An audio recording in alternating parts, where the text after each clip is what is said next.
ఇక రేపు వర్షాలు పడ్డది రోజులు ఆ బ్రిడ్జ్ చేసేది లేదు, ఈ వాగు దీనికి పోయేది లేదనే పరిస్థితి ఏర్పడుతుంది. నేను ఇవాళ అడుగుతున్నాను అటు ఎమ్మెల్యే గారిని కానీ ఇటు కాంగ్రెస్ పార్టీ నాయకులను కానీ, ఏమైంది అసలు మీకు పరిపాలన మీద ఏమైనా అవగాహన ఉందా? ఈ బ్రిడ్జ్ ఎందుకు శాంక్షన్ కాలేదు? వరదల పాఠం ఇదే కొండూరులో చివరి ఆగస్ట్ 28వ తారీఖు నాడు పెద్ద వరదలు వచ్చి ఇల్లు కొట్టుకుపోయిన ఒక్కోళ్ళకి ఇల్లు శాంక్షన్ కాలేదు. ఏమన్నా అంటే ఫోటోలు ఇందిరం ఇల్లు ఆ కట్టినగా పాత ఇళ్ళ కలర్ వేయమంటున్నారు, అవే దానికి ఫోటోలు దిగుతున్నారు, దాంట్లో ఇందిరమ్మ కలర్ కావాలంటున్నారు, ఇందిరమ్మ ఫోటో కావాలంటున్నారు. మరి ఈ కొండూరులో ఒక ఇల్లు అని ఇచ్చిరా? ఇవాళ బ్రిడ్జ్ దిక్కులేదు, కొట్టుకపోతే ఇల్లు దిక్కులేదు. 11 నెలలు అయింది. నేను ఒక రోజు ముందు వచ్చి మాట్లాడతలేదు. 11 నెలలు 2 రోజులు దాటింది ఇవ్వాలని. మరి ఏం చేస్తున్నారు ప్రభుత్వం అని ఒకసారి అడగదలుచుకున్నాం.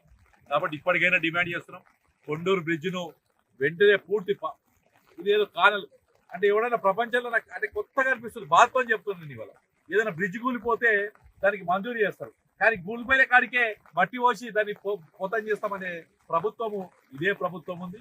అప్పుడు కూడా డిమాండ్ చేసినాం, మరొక్కసారి కూడా డిమాండ్ చేస్తున్నాం. కలెక్టర్ గారికి మిగతా అధికారులకు కూడా చెప్తున్నాం, ఏదైతే సిరికొండ మండల ప్రజలకు రూరల్ ప్రజలకు ఇబ్బంది అవుతుందో దీన్ని వెంటనే తాత్కాలికంగా అయినా కానీ వెళ్ళేందుకు దారులైనా కానీ మంచి చేసే విధంగా అది కూలిపోతుంది. ఒక మంచి కాలేసినా కానీ దారి కింద పడే పరిస్థితి ఏర్పడుతుంది. బండ్లు వచ్చే పరిస్థితి కాదు, మనిషి కాలేసిన సందర్భంలో రైతన్నతో పాటు యావత్ జిల్లా ప్రజలకు ఈ వర్షాల నీటి వేసుకున్న పంటలకు కాపాడే వర్షాలు వచ్చినాయి. కానీ నిన్నటి మొన్నటి దాకా ముఖ్యమంత్రి, అగ్రికల్చర్ మినిస్టర్, డిప్యూటీ సీఎం యొక్క స్టేట్మెంట్ చూశాను. ఈసారి వర్షాలు పడి ఆరుతల్ల పంట వేయాలి. ఒక దిక్కేమో పంట వేసిన తర్వాత రెండోసారి కూడా నాట్లు వేసిన తర్వాత ఎండుకపోయి ఉడికిపోయి సరిగా నారు మొలిగి ఇద్యాకుండా ఉన్న సందర్భంలో రెండోసారి నాటు కూడా వేసుకోవడం జరిగింది జిల్లాలో. అటువంటి టర్మ్లో దేవుడే కాంగ్రెస్ వాడు ఎట్లాగో చేసేది లేదు అని చెప్పి వర్షాలు ఇచ్చాడు. ఇక కాంగ్రెస్ వాళ్ళ పరిపాలన ఎట్లుంది అంటే, ఇక మీరు ఎంత బ్రిడ్జ్ చూసారు, దీనికి ఎన్ని లక్షలు?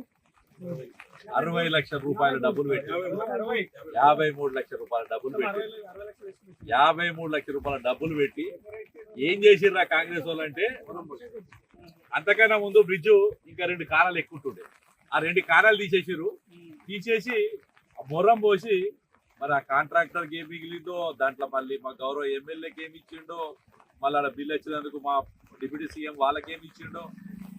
ఇవాళ ఎంత బాధాకర విషయం అంటే, సిరికొండ మండలకు పోవాల్సిన 2 దారులు, ఇటు కొండూరు కానీ అటు గడుకోలు కానీ 2 దారులలో ఇలా తీవ్రమైన ఇబ్బంది చేశారు. జిల్లాకు పోవాలన్నా లేకపోతే దరిపల్లికి రావాలన్నా ఎటు పోవాలన్నా ఇక తీవ్రమైన ఇబ్బంది పరిస్థితి ఎదుర్కొంటున్నారు. ఇవాళ నేను వస్తుంటే చూశాను లింగాపూర్ వాగు. మా ఎమ్మెల్యే గారేమో నిన్న ఏదో మీటింగ్ పెట్టుకున్నట్టు సమీక్షా సమావేశం. అయ్యా ఎమ్మెల్యే, వర్షాలు పడేటప్పుడు సమీక్ష సమావేశం పెట్టారు. వర్షాలకన్నా ముందే అసలు రేపు పొద్దున వర్షాలు వస్తే ఏమవుతాయి, ఎదుటి పరిస్థితి, అక్కడ కాళ్ళు దారుతున్నాయి లింగాపూర్ వాగు.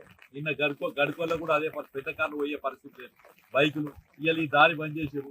మళ్ళీ అదే పెద్దవాళ్ళు కూడా చిన్నవాళ్ళు కూడా మధ్యలో ఉండి ఆ కచ్చా రోడ్లలో దాంట్లో పడి ఇవాళ పోవాల్సిన పరిస్థితి.